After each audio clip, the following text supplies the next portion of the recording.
রান্না করেছি শীতের নতুন আলু এবং নতুন পেঁয়াজ দিয়ে কোরাল মাছের তরকারি। খুবই মজাদার এই রেসিপি, আশা করছি আপনাদেরও ভালো লাগবে। চলুন দেখে নিচ্ছি এই নতুন আলু দিয়ে কোরাল মাছ রান্না করতে আমি কি নিয়েছি। এখানে নিয়েছি 4 পিস কোরাল মাছ। আমার মাছটা বেশ বড় ছিল, তাই এখানে আমি 4 টুকরো বেশ বড় বড় সাইজেরই মাছ নিয়েছি। সাথে নিয়েছি 1 কাপ পরিমাণ কেটে নেওয়া আলু, আধা কাপ পরিমাণ নতুন পেঁয়াজ। পেঁয়াজটাকে আমি কুচি করে কেটে নিয়েছি। 1 টেবিল চামচ রসুন বাটা, 1 চা চামচ আদা বাটা, 1 চা চামচ হলুদের গুঁড়ো, 1 চা চামচ লাল মরিচের গুঁড়ো, আধা চা চামচ ধনিয়ার গুঁড়ো, আধা চা চামচ জিরার গুঁড়ো, আধা চা চামচ ভাজা জিরার গুঁড়ো, 5-6টি কাঁচামরিচ, প্রয়োজন মতো প্রায় 1.5 চা চামচের মতো লবণ, লাগবে পরিমাণ মতো তেল এবং পরিমাণ মতো পানি। প্রথমে চলে যাচ্ছি মাছগুলো একটু ভেজে নিতে। একটি ফ্রাইং প্যানে আমি অ্যাড করে নিচ্ছি প্রায় 1/4 কাপের মতো তেল। তেল গরম হতে হতে আমি মাছে অ্যাড করে নিচ্ছি আধা চা চামচ হলুদের গুঁড়ো এবং আধা চা চামচের মতো লবণ। হলুদ এবং লবণ দিয়ে মাছগুলোকে উভয় পিঠ খুব ভালোভাবে কোট করে নিচ্ছি। মাছ হলুদ লবণে মাখানো হলে গরম তেলে এগুলোকে খুব সাবধানে দিয়ে দিচ্ছি।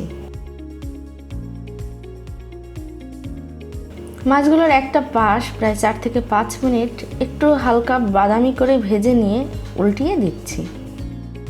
কোরাল মাছ কিন্তু খেতে খুবই সুস্বাদু। আপনারা যদি আমার মতো করে এই পদ্ধতিতে রান্না করেন, মাছটা খেতে হবে খুবই মজার। মাছের উভয় পাশে আমি মোটামুটি সোনালি বাদামি করে ভেজে নিচ্ছি। মাছ ভাজাতে আমি একটু বেশি তেল দিয়েছি, কারণ আমি রান্নার সময় এই তেলটাই ব্যবহার করব। মাছ ভাজা হয়ে গেলে চলে যাচ্ছি তাহলে এটা রান্না করে নিতে। রান্নার কড়াইতে দিয়ে দিয়েছি মাছ ভাজারই তেল। তেল গরম হলে দিয়ে দিচ্ছি কেটে রাখা নতুন পেঁয়াজ। পেঁয়াজটাকে আমি তেলের সাথে নেড়েচেড়ে মিশিয়ে নিচ্ছি।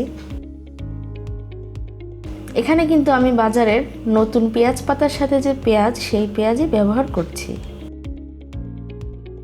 পেঁয়াজটাকে আমি হালকা সোনালি রং করে ভেজে নিব।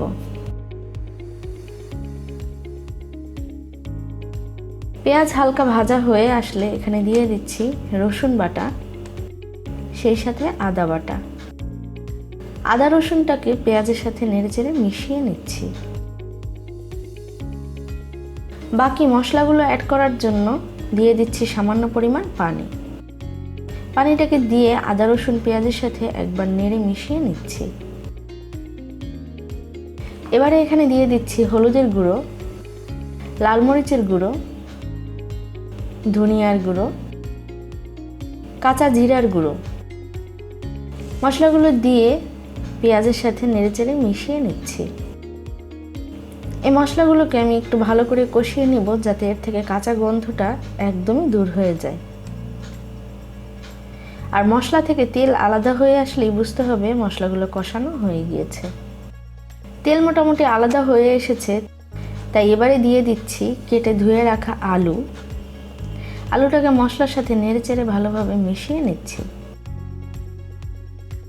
আর মশলার সাথে আলুটাকেও আমি 2 থেকে 3 মিনিট সময় নিয়ে কষিয়ে নিচ্ছি।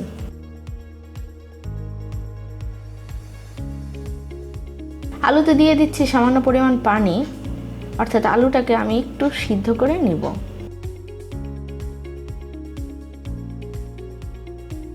পানিটা ফুটে আসলে এখানে দিয়ে দিচ্ছি ভেজে রাখা কোরাল মাছ। মাছটাকে দিয়ে আলুর সাথে নেড়েচেড়ে মিশিয়ে নিচ্ছি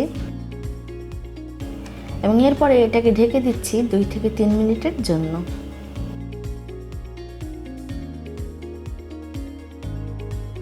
দুই থেকে 3 মিনিট পরে ঢাকনা উঠিয়ে নিলাম। মাছটাকে আলুর সাথে একবার নেড়েচেড়ে উল্টিয়ে পাল্টিয়ে দিচ্ছি। এতে করে মশলাগুলো মাছের মধ্যে খুব ভালোভাবেই ঢুকে যাবে আর মশলার সাথে মাছটাও কষানো হয়ে যাবে। একবার উল্টিয়ে পাল্টিয়ে এটাকে আবারও ঢেকে দিচ্ছি 2 থেকে 3 মিনিটের জন্য। ঢাকনা উঠিয়ে নিচ্ছি। মাছটা মোটামুটি আলু এবং মশলার সাথে খুব ভালোভাবে কষানো হয়ে গিয়েছে, তাই এখানে দিয়ে দিচ্ছি প্রায় 1.5 কাপের মতো পানি, সেই সাথে স্বাদ মতো লবণ। মাছ এবং আলুটাকে একবার মিশিয়ে নিচ্ছি। খুব ভালোভাবে বলক উঠে আসলে এটাকে ঢেকে দিচ্ছি 8 থেকে 10 মিনিটের জন্য। ফিরে আসলাম প্রায় 10 মিনিট পরে। ঢাকনা উঠিয়ে নিচ্ছি। মাছটাকে একবার নেড়েচেড়ে মিশিয়ে নিচ্ছি। চেক করে দেখছি আলুটাও খুব ভালোভাবে সিদ্ধ হয়ে এসেছে এবং লবণের টেস্টটাও পারফেক্ট আছে।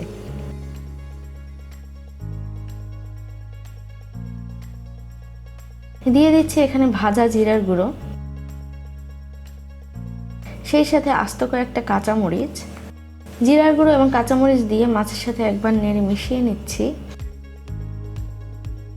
আর কাঁচামরিচ এবং জিরার ফ্লেভারটা ছড়ানোর জন্য এটাকে ঢেকে দিচ্ছি জাস্ট 2 মিনিটের জন্য। ঢাকনা উঠিয়ে নিলাম 2 মিনিট পরে। নতুন আলু দিয়ে কোরাল মাছ রান্না প্রায় হয়ে গিয়েছে, আর আমি মাছটাকে এরকমই হালকা ঝোলঝোল রাখবো, তাই চুলার আঁচটা বন্ধ করে দিচ্ছি এবং পরিবেশন করে নিচ্ছি এই মজাদার কোরাল মাছ একটা বাটিতে। খুবই মজাদার একটি রেসিপি আজকে আমি আপনাদের সাথে শেয়ার করলাম। আশা করছি আপনাদের কাছেও ভালো লেগেছে।